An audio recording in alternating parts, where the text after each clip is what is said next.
प्रतियोगी परीक्षाओं के दौरान कई स्थानों पर ब्राह्मण समाज के परीक्षार्थियों की जबरन जनोई यज्ञोपवीत उतरवाने के विरोध में एवं भविष्य में ऐसी घटनाएं न हो, इस हेतु सोमवार 3 मार्च 2025 को प्रातः 11 बजे उदयपुर जिला कलेक्टर महोदय को मुख्यमंत्री भजनलाल की के नाम ज्ञापन दिया गया। वहीं विप्र फाउंडेशन के शर्मा ने बताया कि हमारे पूर्वजों ने अपने सनातन धर्म और अपनी जनोई यज्ञोपवीत की रक्षा के लिए अपने सर कटा दिए। इसी जज्बे को बनाए रखते हुए हमें पूरे जोश के साथ अधिक से अधिक संख्या में इकट्ठे होकर ऐसी घटनाओं के विरोध में ज्ञापन देना है और सभी से आग्रह किया कि विषय की गंभीरता को समझे। वहीं दूसरी ओर पेपर फाउंडेशन के एडवोकेट निर्मल कुमार पंडित ने इस आवाज को राज्य सरकार और केंद्र सरकार तक पहुंचने की अपील भी की। विप्र फाउंडेशन एवं सर्व ब्राह्मण समाज उदयपुर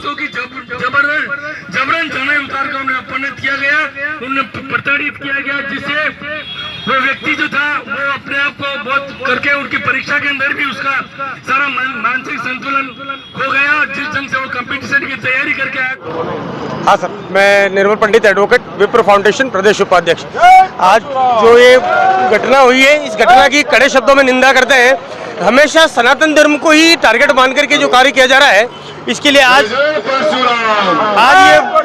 बहुत बड़े लेवल पे हम लोग विरोध किया है और ये आवाज जयपुर तक पहुंचेगी, दिल्ली तक पहुंचेगी और आने वाले टाइम में ऐसी घटना की पुनरावृत्ति नहीं हो, इसके लिए बहुत विरोध भी इस तरह से किया जाए कि अब की बार अगर ऐसी छेड़छाड़ की गई तो बहुत गंभीर परिणाम भुगतने पड़ेंगे। सर, विप्र फाउंडेशन के पदाधिकारी और हमारे सारे ब्राह्मण समाज के उदयपुर के हैं, उनके जो मेन अध्यक्ष वगैरह हैं वो इस कार्यक्रम के अंदर आए हैं। और मुद्दा ये है कि अभी जो रीट की परीक्षा हुई थी, उस परीक्षा के अंदर ब्राह्मण समाज के जो व्यक्ति था उसको जनेऊ उतारने के लिए बाध्य किया गया इंटेंशनली, जबकि कहीं कोई कानूनी कार्रवाई या कानूनी उनके ऑर्डर्स पर नहीं लिखा हुआ है कि ब्राह्मण व्यक्ति की जनेऊ वगैरह उतारी जाए। जनेऊ सूत की होती है, उसके ऊपर ऐसा कोई होता भी नहीं जिसको उनको प्रतिबंधित है, लेकिन उन व्यक्तियों ने वो टीचर्स और पुलिसकर्मी ने जबरदस्ती उसको प्रताड़ित करके उससे जनेऊ उतारी गई 2 सेंटर के ऊपर। हमने तुरंत प्रभाव से राज्य सरकार से भी हमारे डूंगरपुर के जो पदाधिकारी थे विप्र फाउंडेशन के, उन्होंने इसको लेकर के ज्ञापन दिया। ज्ञापन देने के बाद उनको तुरंत प्रभाव से जो टीचर्स थी उसको वहाँ पे निलंबित कर दिया, लेकिन जो पुलिस का जो कर्मचारी था उसको खाली वहाँ से हटा करके लाइन हाजिर किया है। हमारा कहना यह है कि बार बार ब्राह्मण समाज के व्यक्तियों के साथ ये लोग जो करते हैं, ये इंटेंशनली उनको प्रताड़ित करते हैं ताकि वो मानसिक तौर से पीड़ित हो जाए और उसको परीक्षा के अंदर वो ढंग से परीक्षा नहीं पाए। हम माननीय मुख्यमंत्री महोदय से आज इस ज्ञापन के माध्यम से ये उनको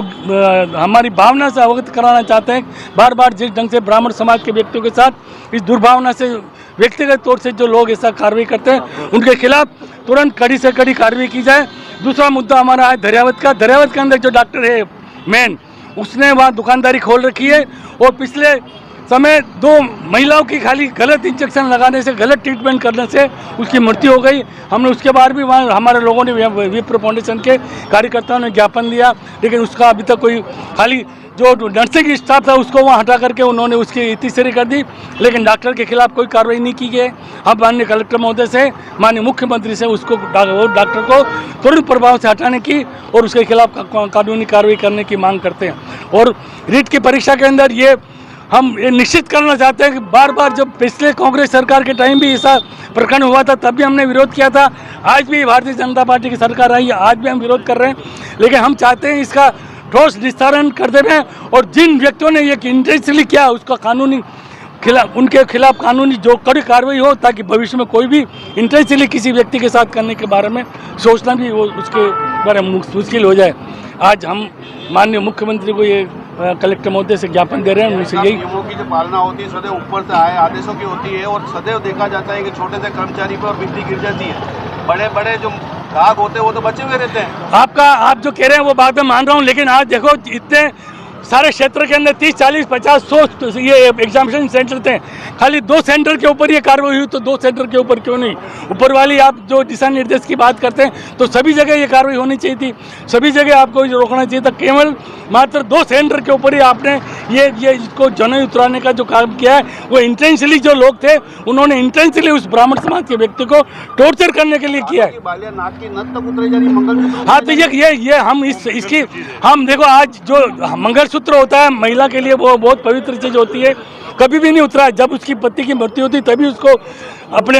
शरीर से उतारा जाता है, लेकिन उसके बाद भी उतारा जा रहा है। मैं आपके चैनल के माध्यम से भी सरकार से ये मांग करता हूँ कि आप इस नियमों के अंदर प्रावधान करके, क्योंकि हम भारतीय संस्कृति के लोग हैं, हमारी जो महिला हैं उनको भी आप ये मंगलसूत्र वाली हमारी संस्कृति के अंदर हम कभी भी उसको अलग नहीं करती महिलाएं जब तक उसका पति जीवित है। हम चाहते हैं सरकार भी इसके बारे में तुरंत निर्देश। सरकार की ओर से बार मतलब ये आप देखेंगे तो बार बार पेपर लीक के मामले सामने आ रहे हैं, तो सरकार इस पर सख्त कार्रवाई करने के लिए ऊपर से दिशा निर्देश करती है, तो आप इसको क्या सोचते हैं, फिर इस मामले को कैसे जोड़ते हैं? देखो, इस मामले को जोड़ने वाली बात कुल मिला के देखो, आज आप सरकार अपने हिसाब से काम करती है। आप देखो, सारा कुएं के अंदर भांग घुली हुई बात मैं नहीं कहता हूँ, लेकिन जहाँ जहाँ ये लीकेज पॉइंट है सब भ्रष्टाचार हर जगह है, वो मैं नहीं कहता हूँ भ्रष्टाचार नहीं है। कांग्रेस सरकार टाइम था और बीजेपी के टाइम सरकार में भी है, लेकिन जब तक हम लोग जागरूक नहीं होंगे, जब तक हम लोग इनके खिलाफ कदम नहीं उठाएंगे, हम जब तक इनके खिलाफ आवाज़ नहीं उठाएंगे, तब तक ये लोग भी, इनके ऊपर भी अंकुश नहीं लगेगा और इनके ऊपर भी नकेल नहीं कसी जाएगी। हमारा आपके चैनल के माध्यम से भी ये निवेदन है कि आप भी अपने इसके अंदर जो है, इसके अंदर अपने इस चीज़ को ज़्यादा से ज़्यादा इसकी आवाज़ को उठाएं और हर व्यक्ति तक ये पहुंचाएं कि ये परीक्षा के अंदर जिस ढंग का भ्रष्टाचार होता है वो भ्रष्टाचार बंद होना चाहिए, और जो वाकई में जो व्यक्ति अपनी मेहनत करता है, वो मेहनत करने के बाद जो परीक्षा में आता है उसका चयन होना चाहिए और वो उसको न्याय मिले, हमारा यही कहना है।